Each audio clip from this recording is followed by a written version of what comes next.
la su vida espiritual o la mía no se levantará por encima de nuestras vidas de oración. Por eso debemos aprender cómo orar.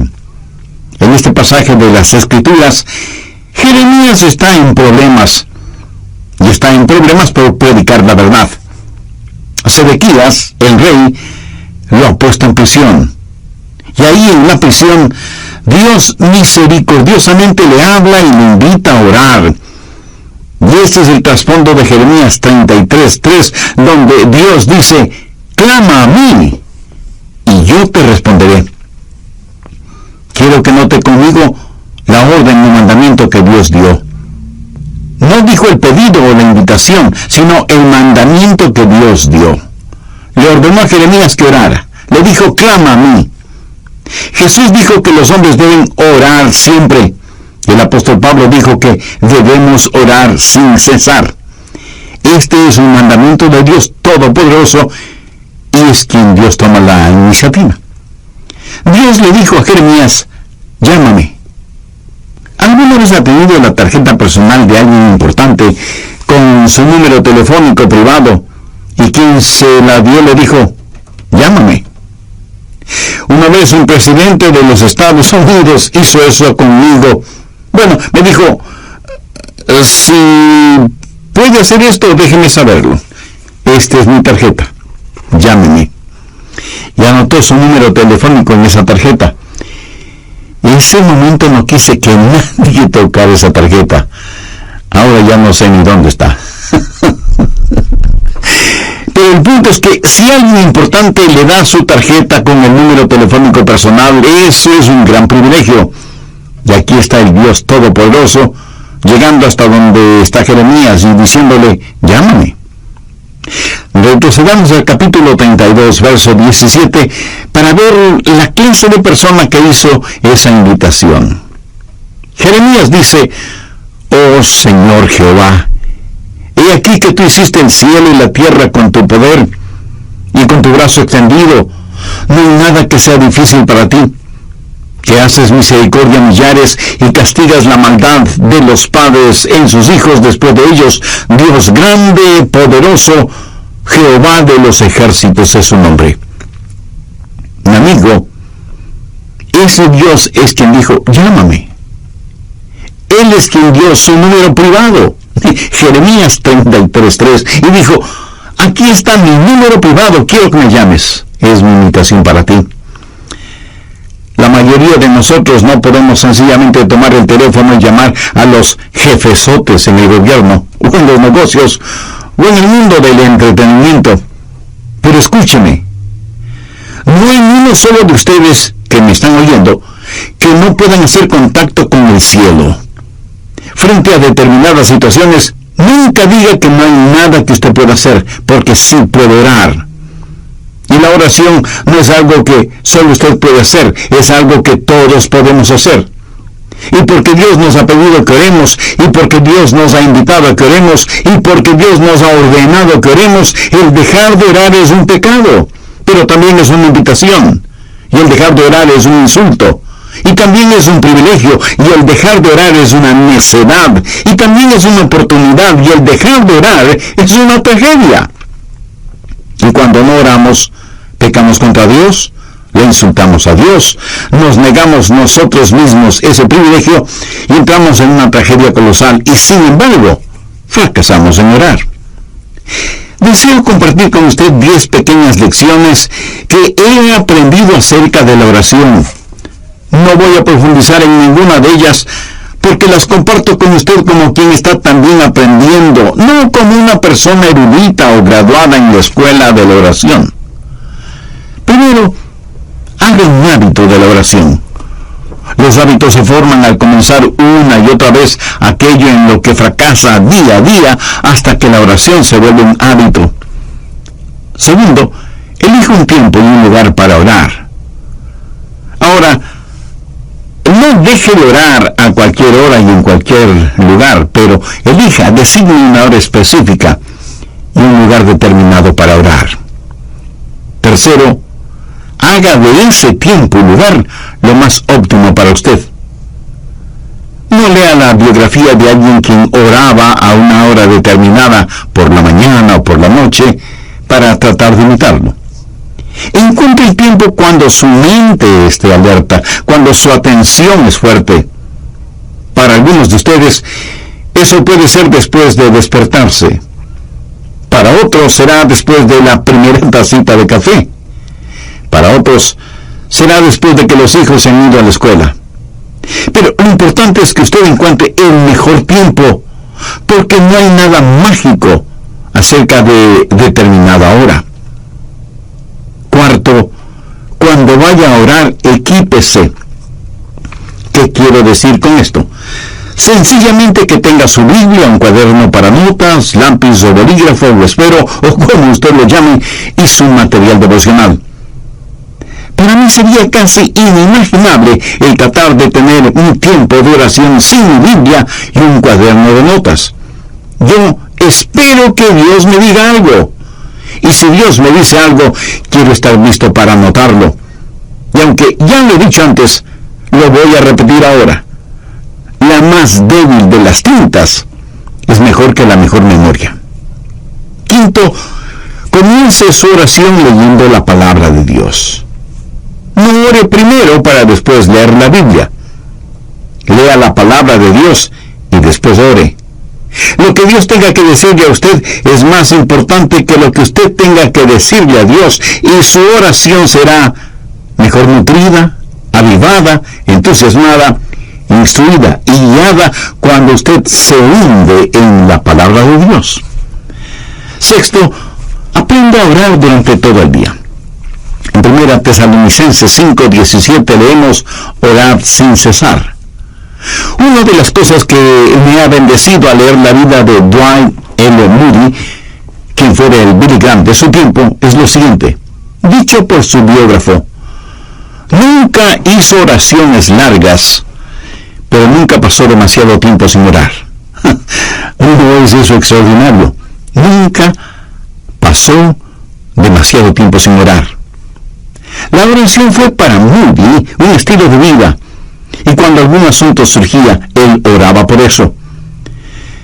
Yo tengo el hábito de orar por otros pastores cuando leo los boletines de sus iglesias. Oro por las iglesias cuando paso frente a ellas. Oro por las personas a quienes escribo cartas. Y aún mi correspondencia oficial es, para mí, motivo de oración.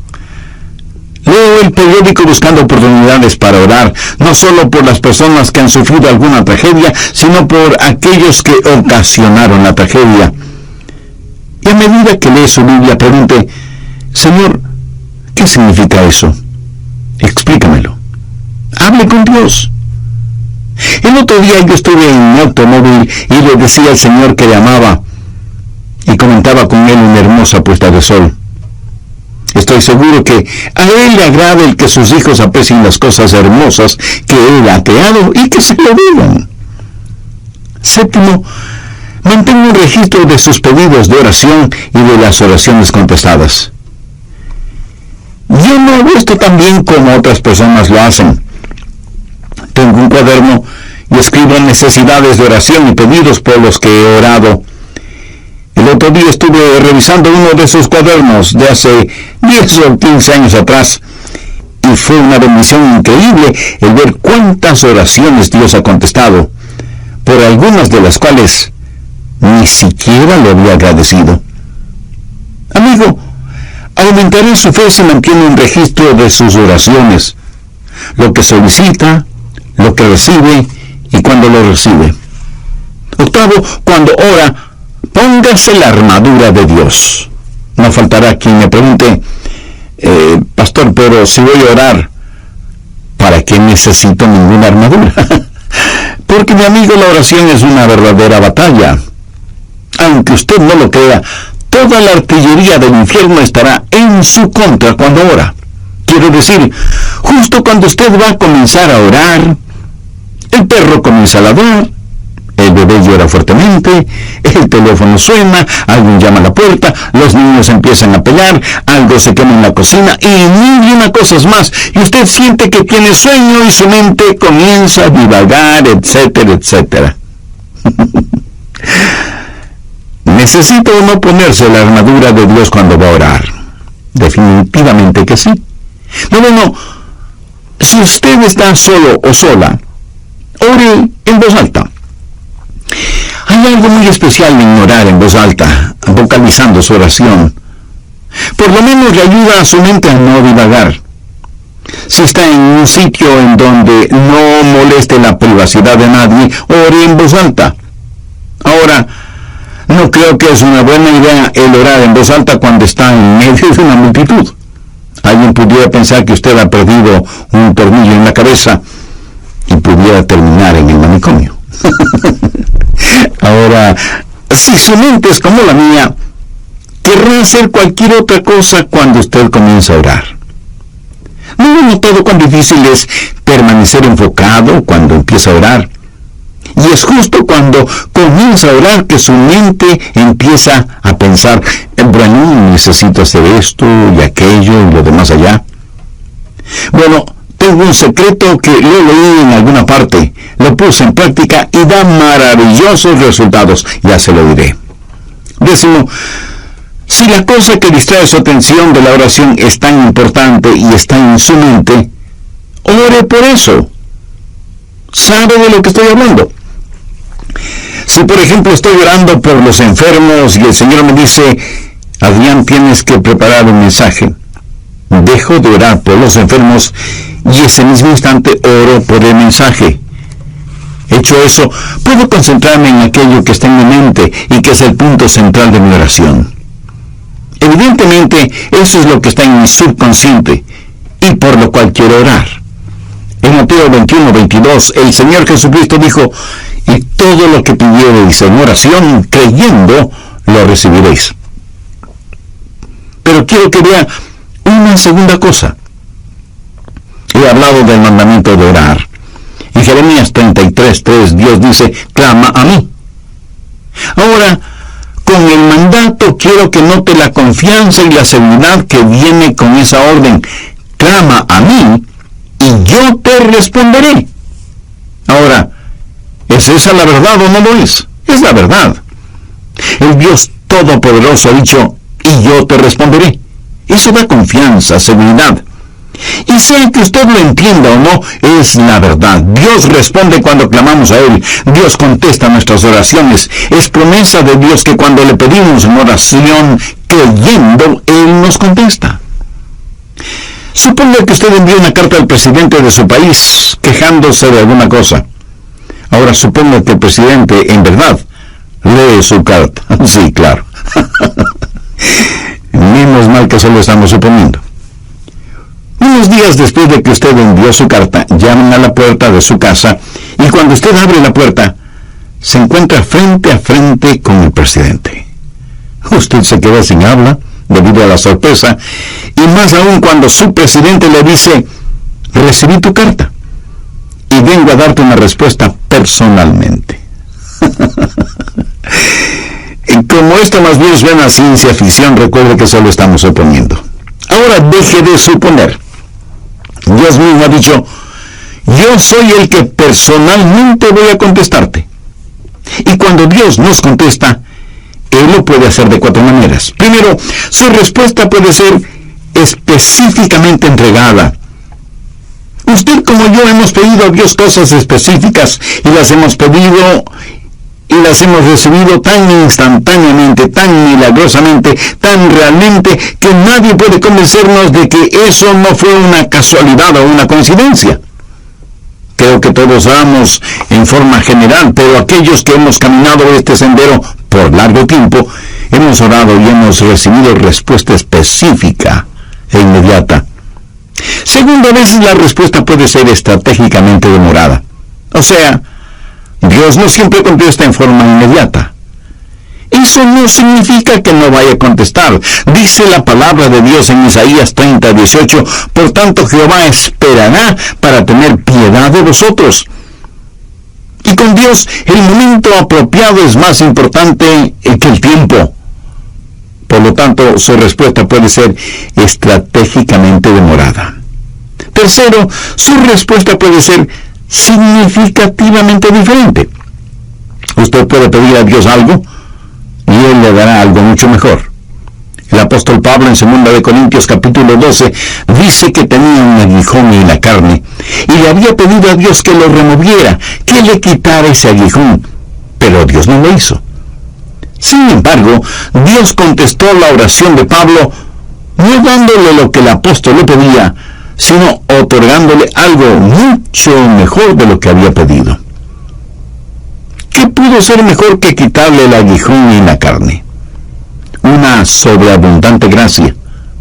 Pablo, escribiendo a los hermanos en Corinto, les dijo: pues que hemos de pedir como conviene, no lo sabemos, pero el Espíritu mismo intercede por nosotros con gemidos indecibles. Cuarto, la respuesta puede ser soberanamente negada. Usted puede pedir algo a Dios y Él le dirá: no voy a contestar tus oraciones, no porque tu corazón esté equivocado, sino porque estás pidiendo por algo equivocado. Y Dios le ama demasiado como para darle algo que puede hacerle daño.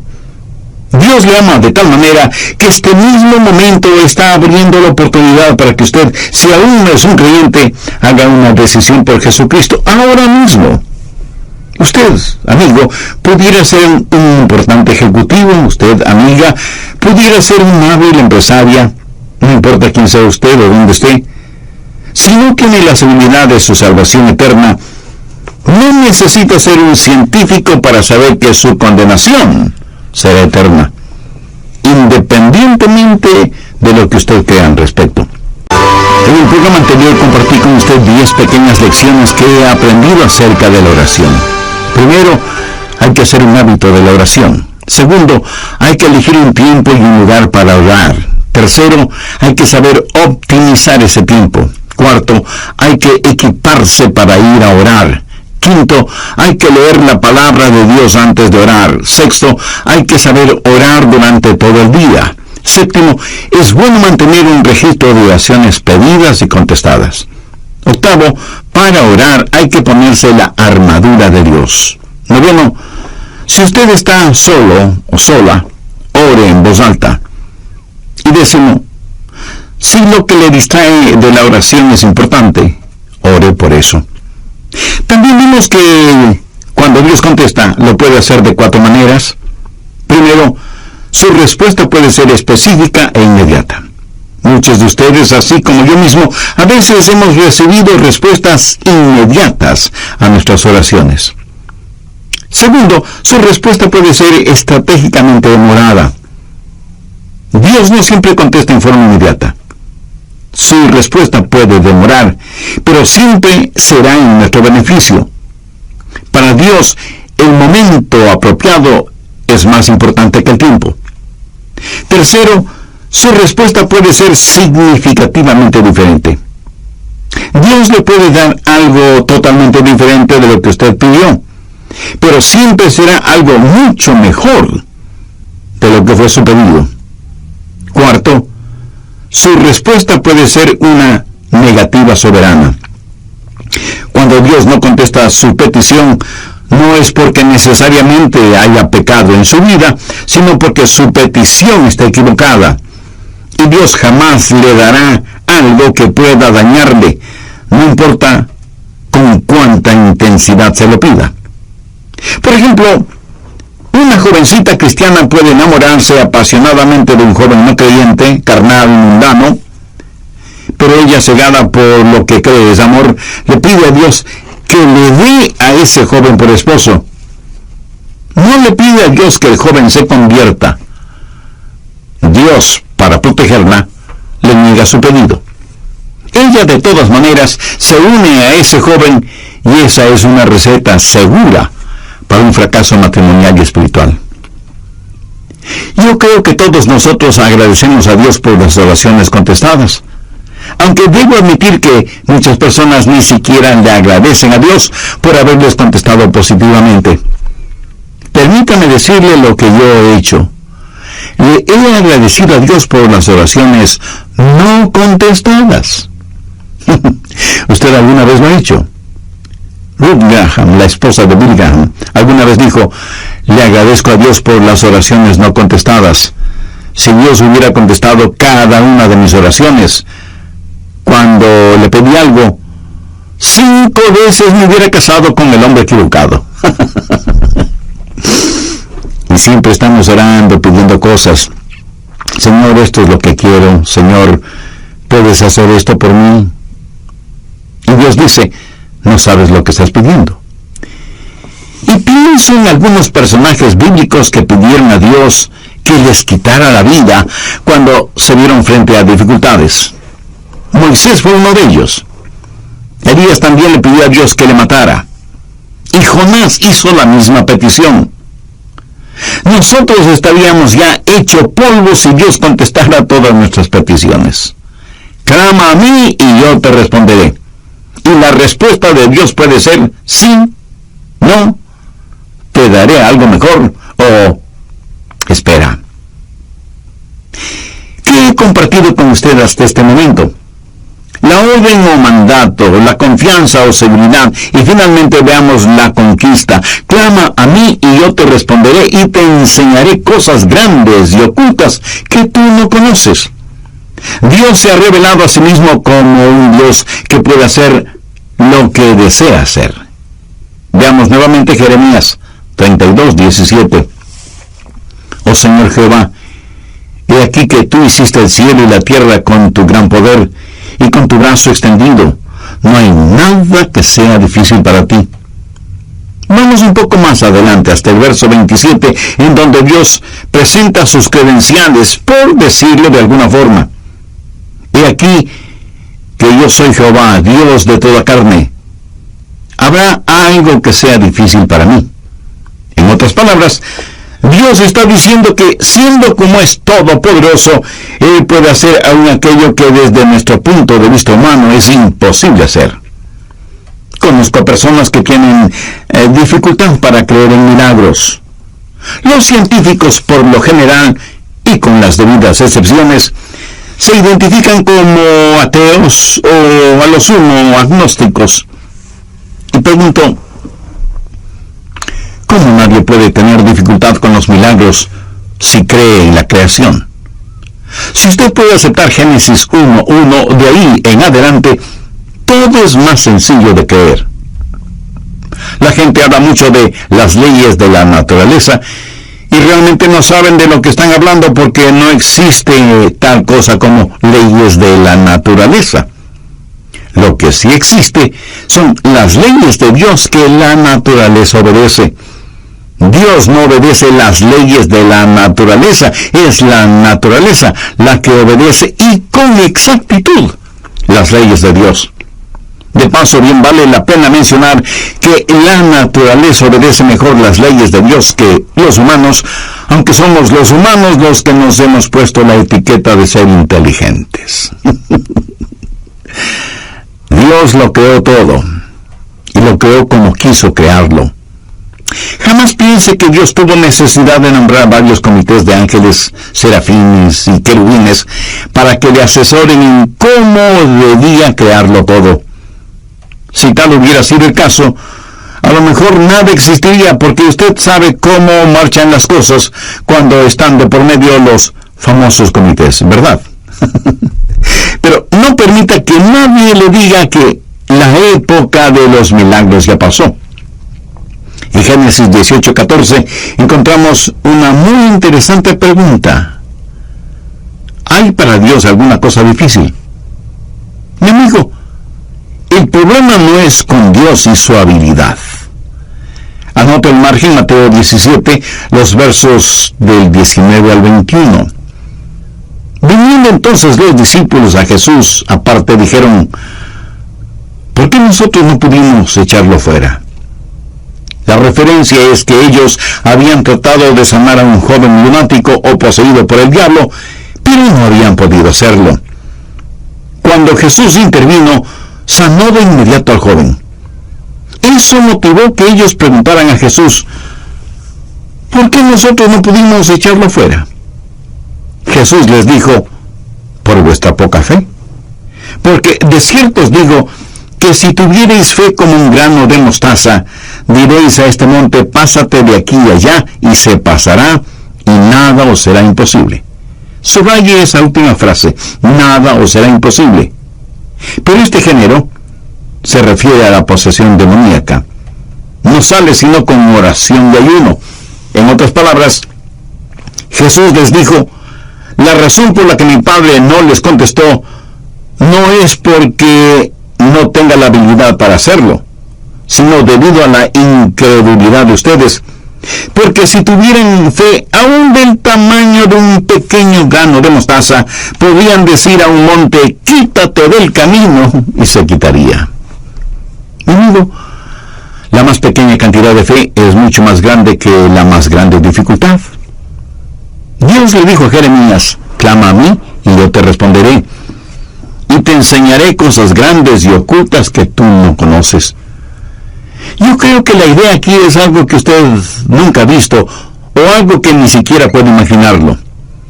Y este verso me trae a la memoria Efesios 3, versos 20 y 21, en donde Pablo, pensando en la grandeza del Señor, dice: y aquel que es poderoso para hacer todas las cosas mucho más abundantemente de lo que le pedimos, ¿me entendemos?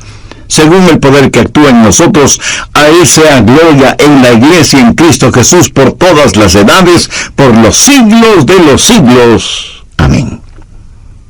No hay ninguna oración demasiado difícil como para que Dios no conteste. No hay ningún problema demasiado grande que Dios no pueda resolverlo. No hay persona demasiado perdida como para que Dios no pueda salvarla. No hay promesa demasiado complicada como para que Dios no la cumpla. Clama a mí, y yo te responderé, y te enseñaré cosas grandes y ocultas que tú no conoces. Y si usted me pregunta: si pido a Dios algo que esté fuera de su voluntad, ¿me escuchará? Amigo, debe estar bromeando. Por supuesto que le escuchará, pero no le contestará. Mire lo que dice 1 Juan 5:14. Y esta es la confianza que tenemos en Él, que si pedimos alguna cosa conforme a su voluntad, Él nos oye. Sabiamente se ha dicho que nada está fuera del alcance de la oración, sino aquello que está fuera de la voluntad de Dios. Ahora, usted no querrá nada que no sea la voluntad de Dios para usted, ¿verdad? Verá, la voluntad de Dios no es algo que tiene que hacer, más bien es algo que quiere hacer.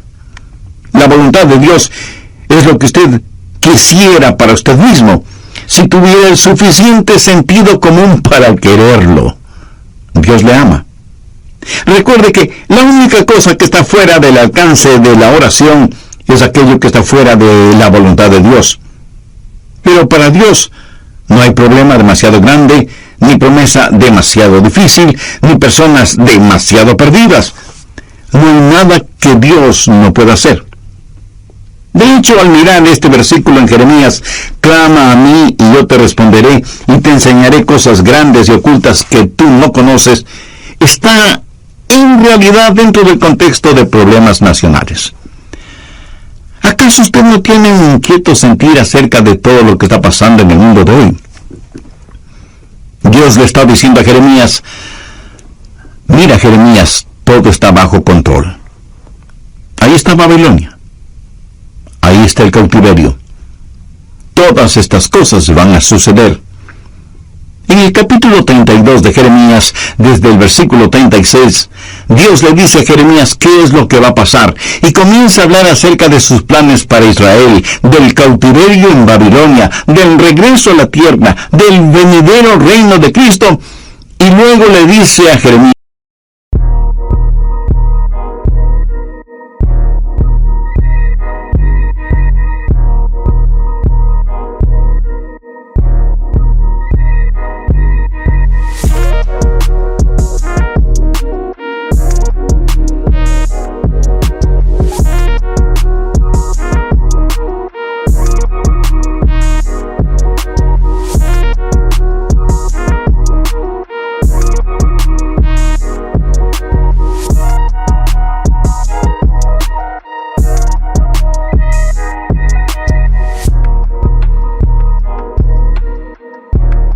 que ore.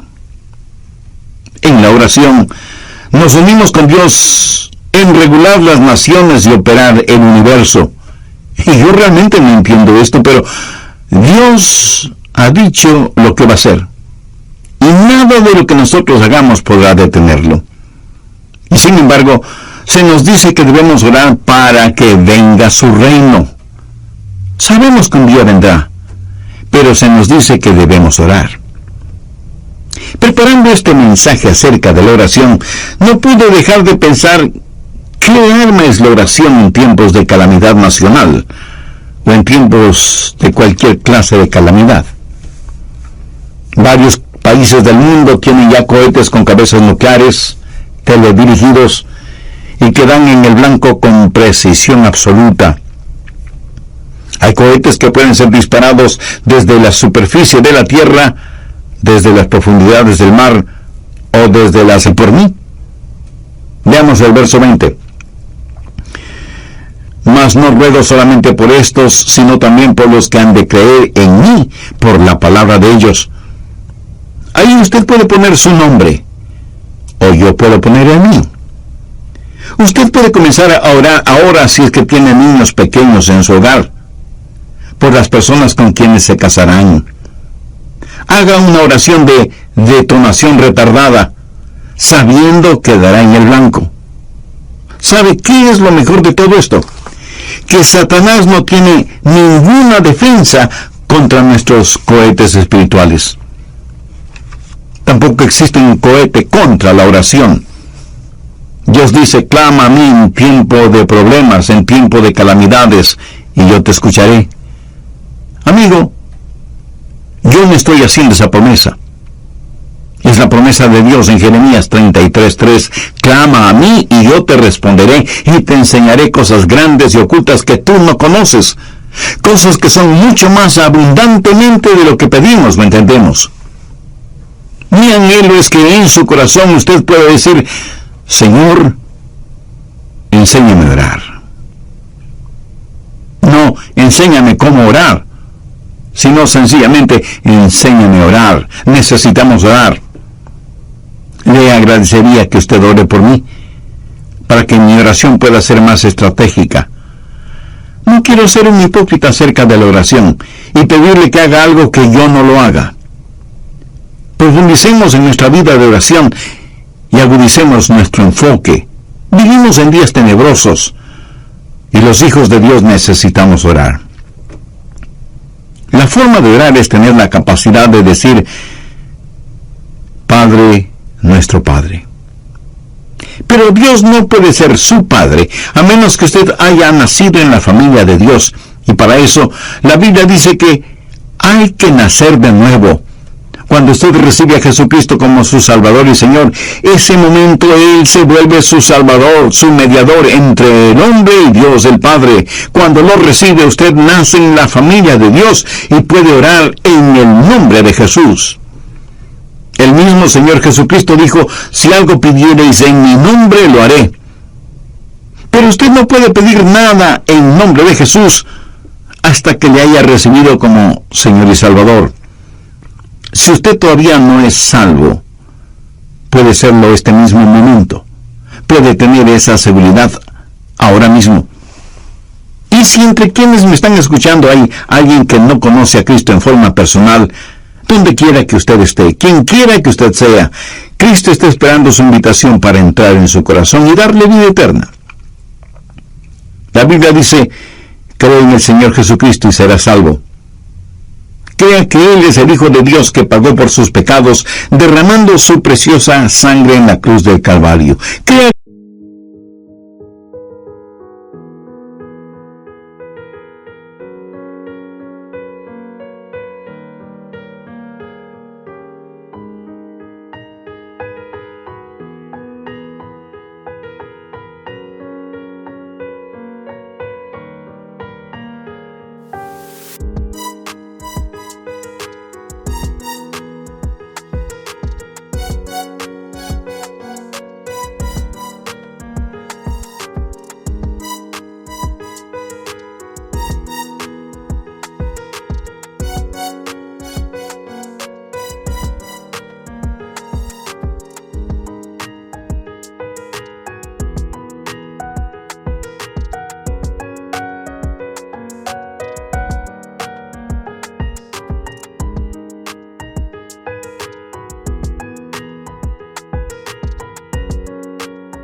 que Dios, el Padre, le levantó con poder de entre los muertos. Crea que Él no solo puede salvarle, sino que quiere salvarle si solo confía en Él. Si este mismo instante usted confía sinceramente en Él y le recibe como su Salvador y Señor, sus pecados le serán perdonados inmediatamente. Cristo morará en usted permanentemente y el cielo será su morada eternamente. Si tiene ese deseo y necesidad espiritual, le invito a orar una sencilla oración. Use sus propias palabras. Converse con Dios y dígale: querido Dios, anhelo que esta oración pueda llegar a ti. En realidad, nuestro